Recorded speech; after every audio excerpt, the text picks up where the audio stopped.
시작하도록 하겠습니다. 계약서 작성 중에서 전자계약이 시험에 잘 나옵니다.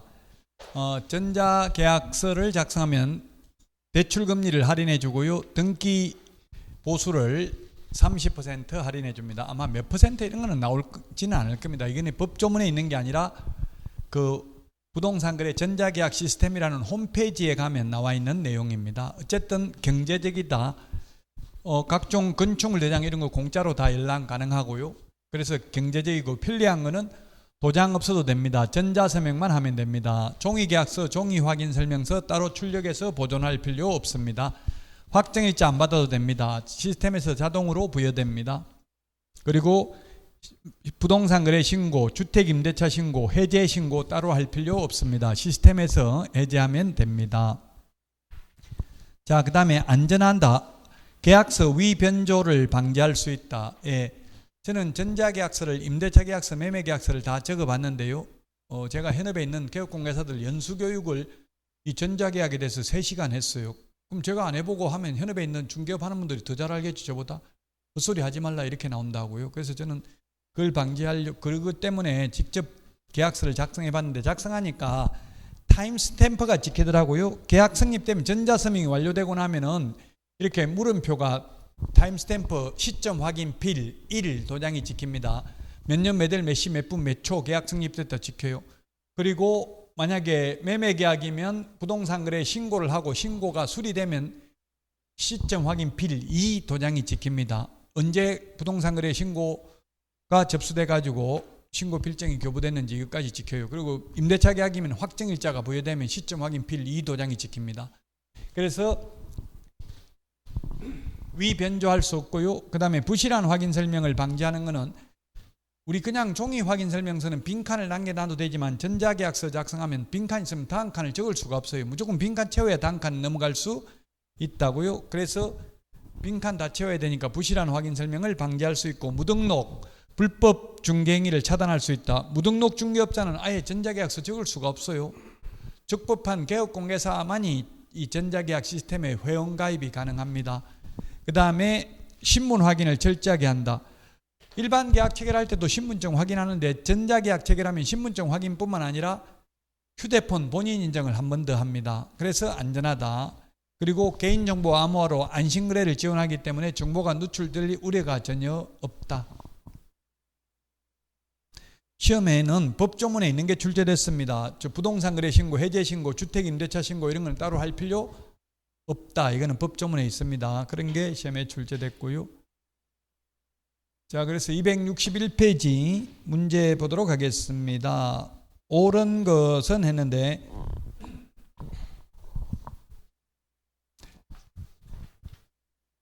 정보체계 구축 운영은 시도의사가 하는 게 아니라 누가? 국토교통부 장관이고요. 그 다음에 부동산거래 신고하는 경우 전자인증의 방법으로 신분을 증명할 수 없다 했는데 있습니다. 공동인증서를 통해서 신분 확인을 하면 됩니다. 자, 그 다음에 정보처리 시스템을 이용하여 주택임대차 계약을 체결하였다 하더라도 확정일자 부여 신청할 수 없다 했는데 시스템에서 확정일자 부여됩니다. 따로 확정일자 받으러 갈 필요 없습니다. 그래서 틀렸고, 4번 개업공개사가 부동산 거래계약 시스템을 통하여 부동산 거래계약을 체결한 경우 계약이 체결된 때 부동산 거래 신고서를 제출한 것으로 본다. 따로 부동산 거래 신고할 필요 없고, 해제 신고할 필요 없고, 주택임대차 신고할 필요도 없다고 했습니다. 5번 종이계약서 따로 출력해서 보존할 필요 없다. 전자계약서 적었으면. 근데 이걸 이용 안 해보고 불안해하니까 다 종이계약서 달라고 하면 그냥 출력해서 주면 됩니다. 또 달라고 하면. 자, 262페이지입니다. 262페이지 3번 문제입니다. 3번 문제. 옳은 것입니다. 옳은 것.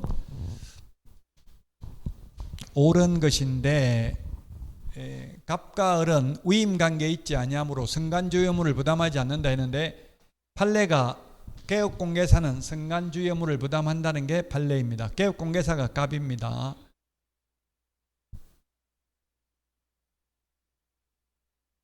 자, 그 다음에 매수하려는 의뢰인이 을이고요. 자, 그 다음에 갑은 매매계약서와 A와 B의 주소를 기재해야 된다. 지금 A와 B가 공유하고 있는 토지에 대해서 A의 지분만 하죠. A의 지분만 거래할 경우 다른 지분권자가 동의받을 필요 없으니까 인적사항도 적을 필요 없습니다. 자, 그 다음에 3번 갑은 A 지분 처분에 대한 B의 동의 여부 동의 안 받아도 된다고. 지분만 거래하면 단 그 공유물 전체를 매각하려면 공유자 전원의 동의를 받아야 됩니다. 자, 그 다음에 매매 계약 체결 시 매매 대금은 반드시 특정되어 있어야 한다. 판례가 반드시 특정되어 있어야 되는 것은 아닙니다. 그래서 4번도 틀렸습니다. 이건 민법 판례죠. 사후에라도 나중에라도 어느 정도 특정할 수 있으면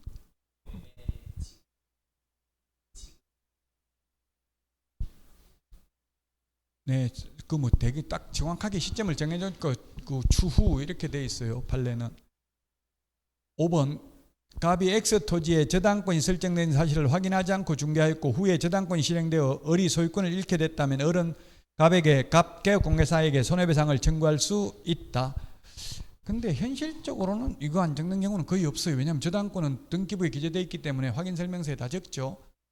그래서 제가 저 아는 분이 아니고 다른 학원에 강의했는데 옛날에 합격해가지고 연락 왔더라고요. 지금 전세 사기에 연루돼가지고 돼 있는데 어떻게 처벌받을까요? 묻더라고. 뭐 했는데요? 물어보니까 세입자 제가 아까 전세 사기 대표적인 게 매매가가 2억인데 세입자를 2억 2천에 구한다고 했잖아요. 더 비싸게 매매가보다. 그거 한 명 구해주고 400 받았대요. 세입자 구해주고. 그 법정보수는 얼마인데 물어보니까 50만 원이래요. 근데 이제 사기로 잡혀가가지고 그 임대인이 안 해주니까 사기로 지금 기소해가지고 조사할 거 아니에요. 그 돈 어디 썼냐? 사기 어디 썼는지 밝혀야지. 안 밝히면 사기로 더 무게 처벌받는다 이러니까 이게 장부 다 준 거예요. 이게 개업공개사 400만 원씩 줬다. 그래가지고 다시 개업공개사 초과 보수로 조사받았대요. 조사받고 초과받았음을 확인합니다. 확인서까지 써줬대. 초과해서 받았음을 확인합니다. 그러니까 확인하는 순간 확인해라. 자꾸 확인하라고 해서 그냥 마지못해 확인을 했더니만 확인하자마자 바로 경찰에 고발 조치하고 끝까지 안 했다고 하기도 좀 어렵죠. 참 애매하죠. 그게 증거가 없고 통장으로 안 받고 이랬으면 현금으로 받았으면 기억이 안 난다. 뭐 예를 들면 이렇게 할 수도 있지만 만약에 통장으로 제가 봤을 때는 안 받았을 가능성이 많은데 어쨌든 시인했대요. 그 시인하면 전세 사기죄는 처벌 안 하겠다. 그냥 초과 보수로만 행정제재를 하겠다 이렇게 해서 그럴 줄 알았더니만 업무정지는 행정제재는 하고 검찰에 고발해가지고 만약 300만 원 이상 벌금 나오면 등록도 취소되죠. 4건 했다더라고. 4건 1600만원밖에 안 벌었어요. 그런 거 옛날에 저한테 많이 묻더라고요. 그 이제 사기꾼들이 한테 당한 거예요. 개업공개사가 원래 월세로 세입자 구해주면 20만 원밖에 한 50만 원도 안 돼. 법정 보수가.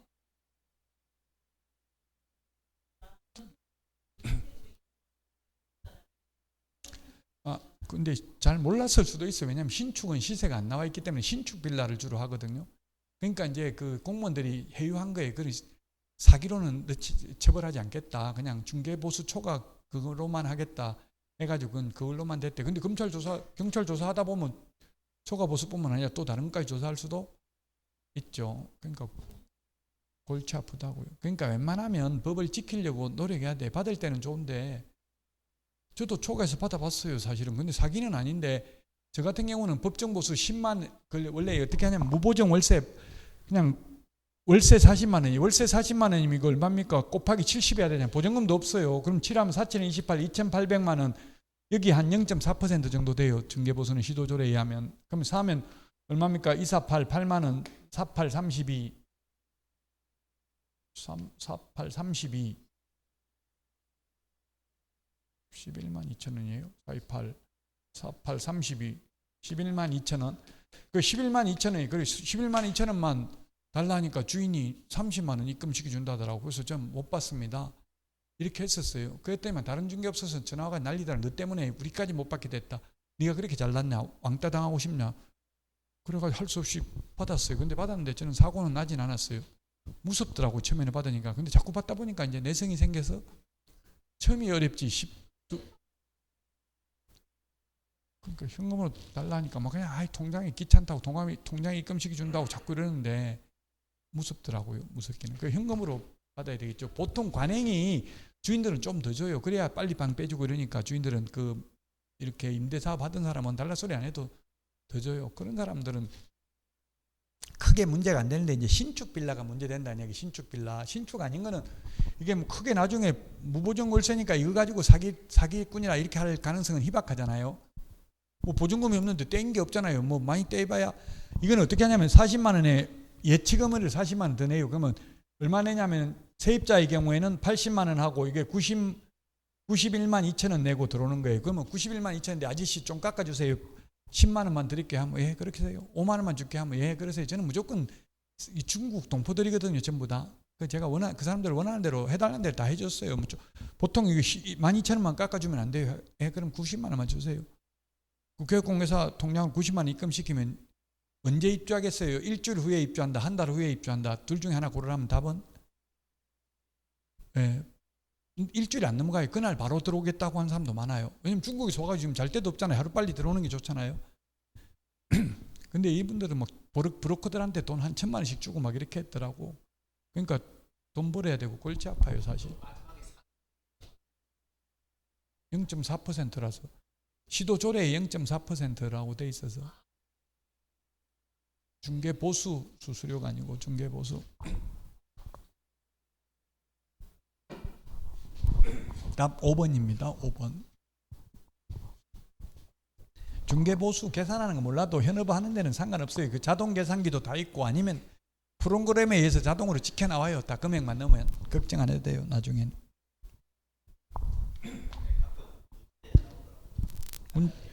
한 문제 나와. 한 문제 나와. 계산하는 거 한 문제 나와. 가끔 나오는 게 아니고 한 문제는 시험 볼 때는 알아야 돼요. 그래서 자 264페이지 5번 문제입니다. 5번 문제. 5번 문제인데요. 옳은 것은 했네. 옳은 것은 계약서를 작성한 갑이 자신의 이름으로 금인 신청할 수 없다. 있습니다.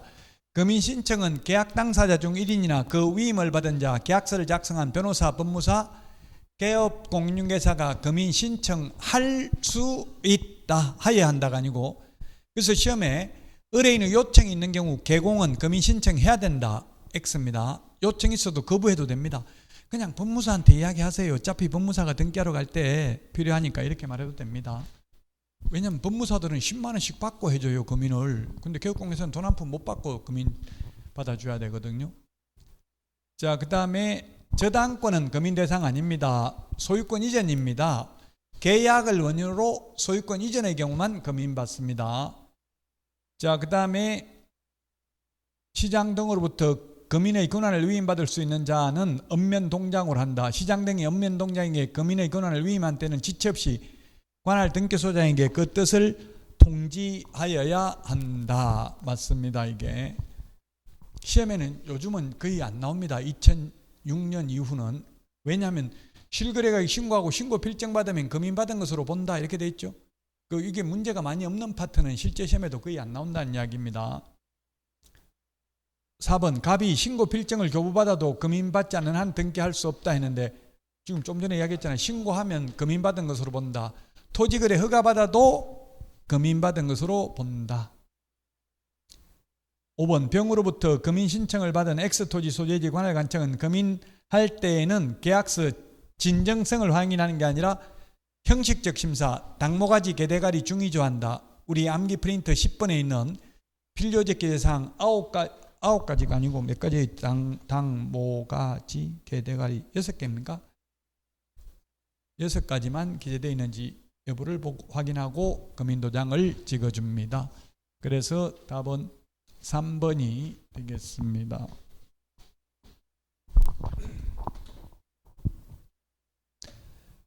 자, 그 다음에 이제 부동산 소유권 이전 등기 신청 의무인데요.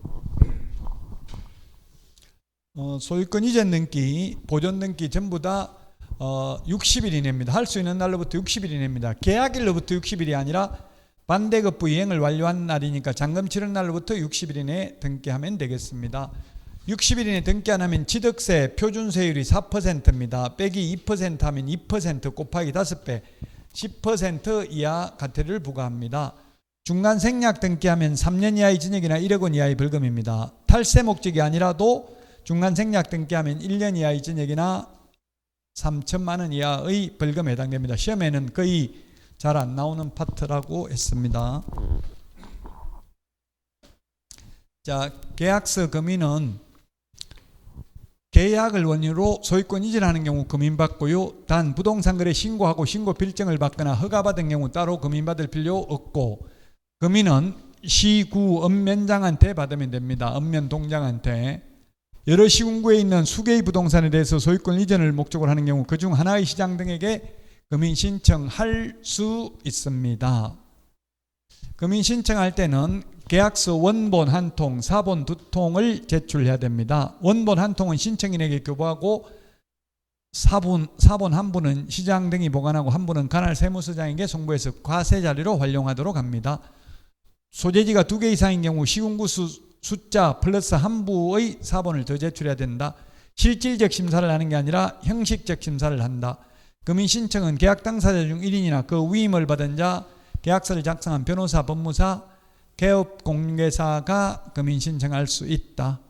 금인계약서 필요적기 사항, 당사자, 목적 부동산, 계약연월일, 대금지급관계, 개업공개사가 있을 경우 개업공개사, 조건, 기한, 암기 프린트 10번, 당모가지, 개대가리 중의 조한다.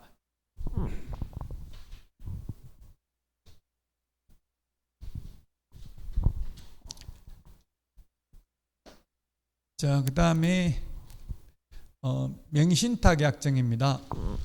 실명법, 요거는 민법에서도 한 문제, 중개실무에도 최근 5년간 4번 출제됐습니다. 출제 확률 80% 이상이죠. 자, 명의신탁이라는 건 명의를 맡기는 게 명의신탁입니다. 근데 명의신탁을 하면 처벌받습니다. 신탁자 맡기는 사람은 5년 이하의 징역이나 2억 원 이하의 벌금, 수탁자 3년 이하의 징역이나 1억 원 이하의 벌금입니다. 요약집은 176, 179페이지에 있는데 단 이 처벌하는 명의신탁에 해당되지 않는 것, 양도담보, 가등기담보, 상호명의신탁, 신탁법에 따른 신탁재산인 사실을 등기하는 경우에는 명의신탁에 해당되지 않습니다. 우리가 이 신탁법을 공부하지 않는데요, 현업에서 중요한 게 만약에 담보신탁이라는 거 있어요. 은행에 대출받기 위해서 신탁을 하는 경우가 있다고요. 그러면 그 다가구 같은 거 이렇게 지을 때 신탁 등기를 해놓는다고요. 수탁자가 신탁회사입니다. 근데 그 신탁자는 사실상 소유권이 없음에도 불구하고 소유권을 수탁자한테 넘기는 거예요. 그런데 그걸 전세를 넣어버리면 세입자 보호받을 수 없고 개업공개사도 책임져야 될 수도 있죠. 그 신탁 등기가 돼 있으면 반드시 신탁 원부를 보고 신탁 원부에 보면 그 계약 내용이 나와 있다고요. 수탁자 동의를 반드시 받아야 된다. 이런 게 나와 있으면 그걸 꼭 확인해야 됩니다. 자, 그 다음에 특례, 특별히 예외입니다. 명의신탁은 처벌하는데 특별히 예외적으로 배우자, 종중, 종교단체의 경우 조세포탈, 강제집행의 면탈, 법령상 제한의 회피를 목적으로 하지 않는 경우에는 유효하고 처벌하지 않는다. 명의신탁에는 해당됩니다. 근데 아예 양도담보, 가등기담보 이거는 명의신탁에도 해당되지 않는다. 자, 명의신탁의 유형이 3가지가 있는데요. 등기 명의신탁에는 2자간, 양자간 명의신탁, 3자간, 중간 생략형 명의신탁, 그 다음에 계약 명의신탁 또는 위명 명의신탁이 있습니다. 2자간, 두 사람 간의 명의신탁, 이전형 명의신탁, 요게 시험에 가장 출제 잘 안 됩니다. 주로 시험에 나오는 것은 3자간 명의신탁이나 계약 명의신탁 이 둘 중에 하나가 민법 시험에 출제됩니다. 자, 두 사람 간의 명의신탁인데 명의를 맡기는 사람을 신탁자, 명의를 받는 사람 받을 숫자 수탁자입니다. 등기 명인입니다. 두 사람 간의 명의신탁 약정 무효고 그로 인한 물권 변동 효력도 무효입니다. 그러나 그러한 무효를 가지고 선악을 불문하고 제3자에게는 대항할 수 없습니다. 제3자는 악의 제3자라도 유효하게 소유권을 취득합니다. 다만 제3자가 수탁자의 배임행위에 적극 가담하면 무효가 되겠습니다. 모든 맹신탁 세 가지 유형 모두 다 수탁자가 수탁부동산을 임의로 처분하더라도 형법상 횡령죄의 죄책이 성립하지는 않습니다. 옛날에 횡령죄에 해당되는데 지금은 모두 횡령죄에 해당하지 않는다. 판례가.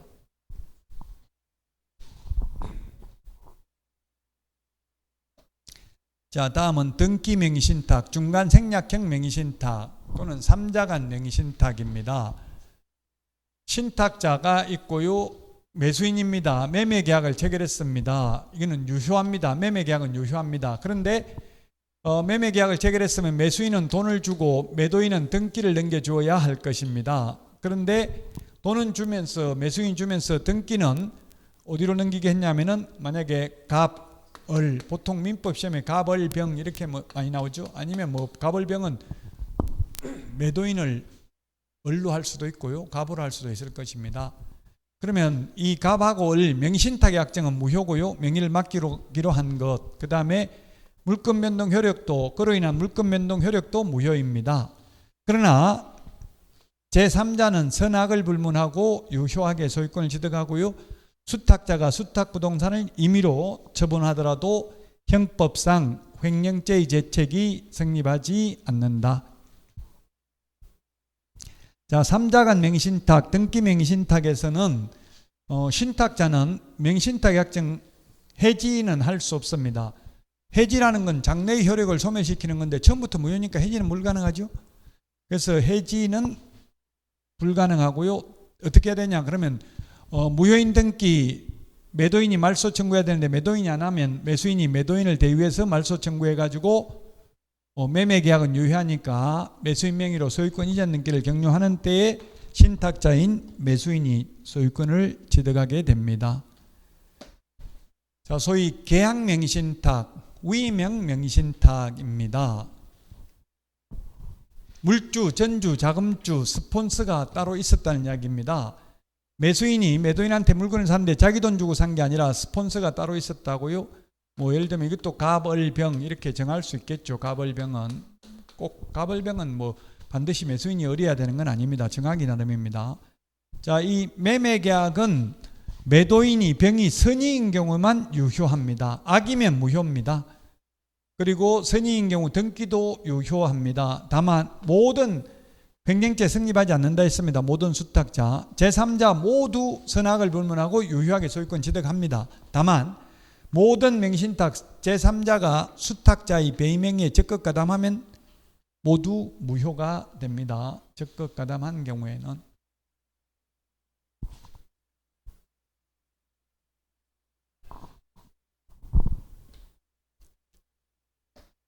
자, 위반시 제재입니다. 5년 이하의 징역이나 2억 원 이하의 벌금인데 명의신탁자, 허위담보목록 제출한 자, 3년 초과 장기 미등기자 5년에 2억, 명의수탁자 3년 이하의 징역이나 1억 원 이하의 벌금. 과징금은 이 5년 이하의 징역이나 2억 원 이하의 벌금에 해당되는 경우만 과징금 부과 대상이고요. 과징금은 부동산 평가액의 100분의 30 범위 내에서입니다. 일률적으로 100분의 30이 아니라 100분의 30 범위 내에서 부과를 하고요.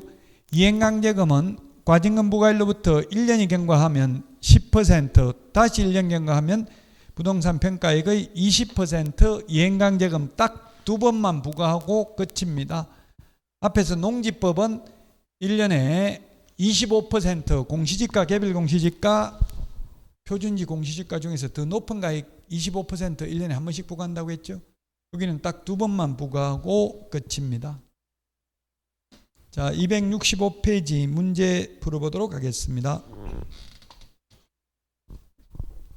이게 기출문제고요. 민법에도 이런 식으로 출제됩니다. 옳은 것은 했는데 갑과 친구 을을 수탁자로 하는 계약명의신탁, 갑이 있고요. 갑이 있고 그 다음에 을이 있고 명의신탁, 이게 갑이 신탁자고요. 신탁자, 을이 수탁자입니다. 이 두 사람 간의 명의신탁 약정은 무효입니다. 병소유, 병이 소유자는 병소유의 X토지를 매수하여 을명의로 등기를 하였다. 옳은 것은 했네요. 제3자는 정의되겠죠. 만약 제3자가 있다면 병은 매도인이고요. 명신탁 약정은 무효이지만 그로 인한 물권 변동은 매도인이 선이면 유효합니다. 제3자는 선악을 불문하고 유효합니다. 수탁자가 수탁부동산을 임의로 처분하더라도 형법상 횡령죄의 죄책은 성립하지 않습니다. 갑과 을의 명신탁 약정은 무효이다. 맞습니다. 갑과 을의 약정을 병이 알지 못한 경우라면 그 약정은 유효하다. 갑과 을의 약정을 병이 알지 못한 경우라면 갑과 을의 위 약정을 병이 알지 못한 경우라면 그 약정은 유효하다. 예. 알지 못했다 하더라도 그 약정이 뭐예요? 그 약정이 명신탁 약정이죠. 명신탁 약정은 병이 알았든 몰랐든 무효라고요. 단 이 병이 알지 못한 경우에는 선의인 경우는 을이 소유권을 취득하죠. 을이 소유권을 취득할 뿐입니다. 갑과 을은 위 약정을 병이 알지 못한 경우 갑은 X 토지의 소유권을 취득한다. 갑이 취득하는 게 아니라 어디 취득하죠? 을 수탁자가 취득합니다. 그 다음에 리얼 갑과 을의 위 약정을 병이 안 경우 을로부터 X 토지를 매수하여 등기한 정은 제3자는 소유권을 취득하지 못한다. 제3자는 선악을 불문하고 모두 소유권을 취득한다. 다만 제3자가 수탁자의 배임행위에 적극 가담하면 무효가 된다. 그래서 답은 취득하지 못한다. X 1번이 되겠네요.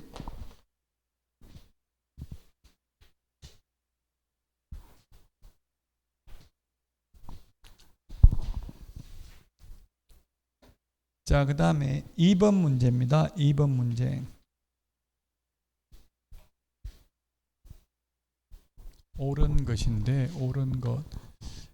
갑과 을은 을 소유의 X 부동산 매매 계약을 체결하고 친구 병과의 이건 무슨 명신탁입니까? 조금 전에는 계약 명신탁이고 요거는 중간 생략. 갑과 을은 을 소유의 X 부동산에 대해서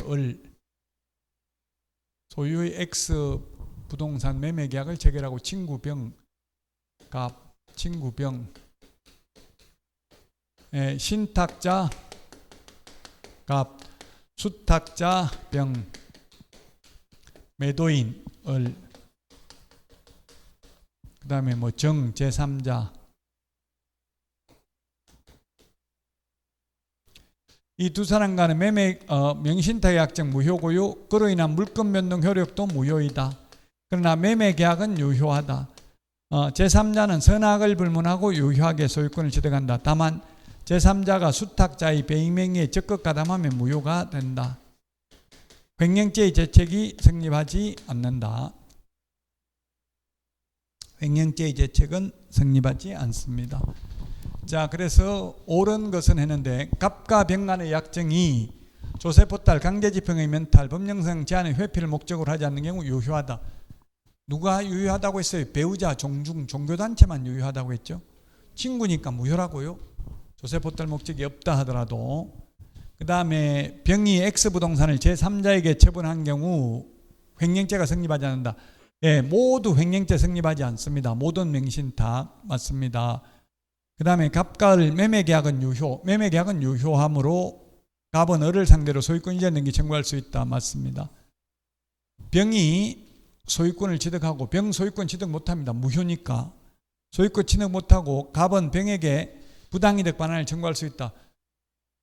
이게 제3자에게 처분했다는 말이 있으면 부당이득 반환을 청구할 수 있는데 제3자에게 처분했다는 말 없으면 부당이득 한 게 없죠. 무효인 등기 말소 청구할 수 있는 거죠. 그래서 리얼도 틀렸고 답은 3번이 되겠습니다.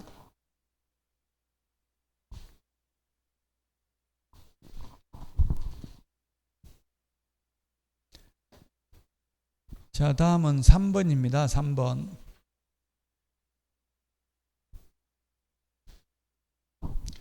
A 주식회사는 공량부지를 확보하기 위하여 그 지금 갑과 명신탁을 맺고 계약명신탁인데요. 이렇게 미아리, 서울에 그 미아리 있는데 보면 그 백화점이 많이 있는데요. 롯데백화점 자리 거기가 막 철공소 이런 거 있었어요. 지금 롯데백화점 미아리, 옛날에 제가 그 미아리 학원에 한 15년 전에 강의할 때 보니까 그 백화점이 미아상거리인가 하여튼 그 정확하게 위치를 모르겠는데 백화점이 많이 있는데, 백화점 만드는 데 보니까 한 5년 이렇게 계획을 잡더라고. 롯데는. 그럼 거기 이미 땅이 비어 있겠어요, 안 비어 있겠어요? 길가에, 큰 길가에 있는 거는 땅 살 때 비어 있는 나대지를 사냐고요, 아니면 기존 건물 있는 거 사냐고요? 건물 있는 거 살 수밖에 없죠. 건물이 있는 거 살려면 그 만약에 롯데백화점 사장이 가서 나 롯데백화점 지으려고 그러는데 팔아라 하면 팔겠어요, 안 팔겠어요? 일단 파는데 처음부터 판다는 말 안 하고 비싸게 받으려고 절대 안 판다 이렇게 나와요. 일단은 그럼 더 줄게 하면 또 더 달라 또 더 달라 해서 결국은 협상이 안 돼요. 그래서 보니까 여러 필지잖아요. 처음에는 소문이 안 나잖아, 그냥 사면. 그래서 직원 이름으로 사더라고. 직원 이름으로 다 사요. 그러면 맨 마지막 필지 되면 왜 자꾸 이거 사라고 팔라고 하지, 좀 이상한 느낌에서 뭐 하는 거 아니야? 맨 마지막 판사는 비싸게 받겠죠. 어느 정도 소문이 나고 이러면 맨 마지막에 빨리 사야 되니까 비싸게라도 주고 살 거 아니에요. 처음에는 싸게 사다가 그 롯데 임원들 직원 명의로 명의신탁을 해가지고 샀다가 다시 이제 다 사고 나면 롯데 이름으로 바꾸고 이렇게 하는 모양이더라고요. 그 롯데는 그래서 소유권 보존 등기를 안 한다 하더라고요. 땅만 해놓고 건물에 대해서는. 등기하면 또 세금 더 내야 되잖아요. 그럼 건물은 감가상각대가 나중에 돼버리면 뭐 전부 다 한 20년 지나면 거의 감가상각 다 되잖아요. 정액법, 뭐 정률법 이런 거 하면. 그러니까 공장 매수할 때 이렇게 하더라고. 현실적으로 A 주식회사는 공장 부지를 확보하기 위하여 그 직원 갑과 명신탁을 맺고 갑이 수탁자, A가 신탁자,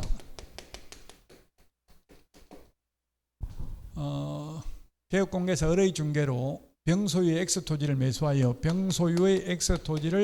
매수하여 갑 명의로 등기를 하였다. 이에 관한 설명으로 틀린 것은, 만약에 제3자는 제3자가 정이 되겠죠. 만약에 있다면 제3자 아까 했던 겁니다.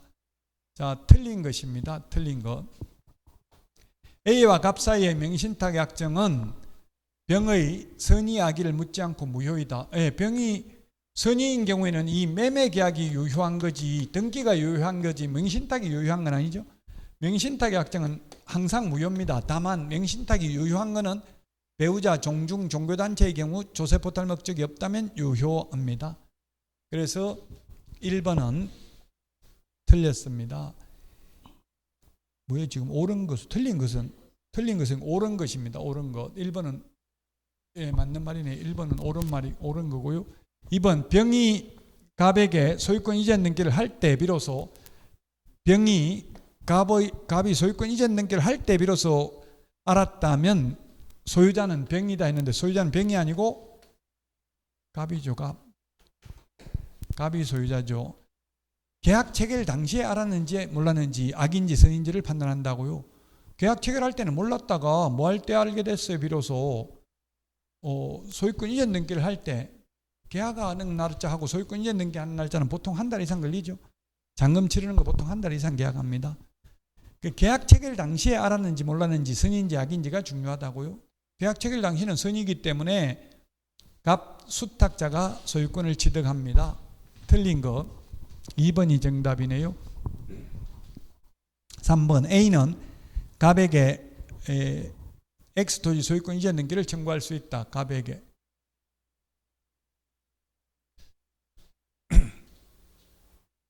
청구할 수 없죠. 있다가 아니라 청구할 수 없습니다. 소유권을 갑이 적법하게 소유권을 취득하니까 소유권 이전 등기는 청구할 수 없고 다만 부당이득 반환을 청구할 수 있습니다. 그 부당이득금을 얼마로 봐야 되는지 실명법 제정 이전이라면 매수자 부동산 자체를 실명법 제정 이후 95년 7월 1일 이후라면 매수자금 검은을 부당이득하였다고 봄이 상당하다. 갑이 X토지를 정에게 처분하고 소유권 이전 등기를 한 경우 정은 유효하게 소유권을 취득한다. 제3자는 선악을 불문하고 유효하게 소유권을 취득한다. 5번, A와 갑의 명신탁의 약정을 병이 알지 못한 경우 갑은 X토지의 소유권을 취득한다. 수탁자가 유효하게 소유권을 취득합니다. 소위 계약 명신탁에서는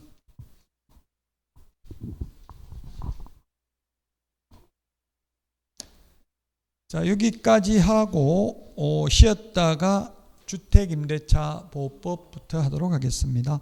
오늘 내드린 문제 풀어보시기 바랍니다. 1번 문제가 252페이지 18번 문제를 교체했습니다. 18번은 문제가 없잖아요. 다 박스 안에 있는 게. 네, 쉬었다 하겠습니다.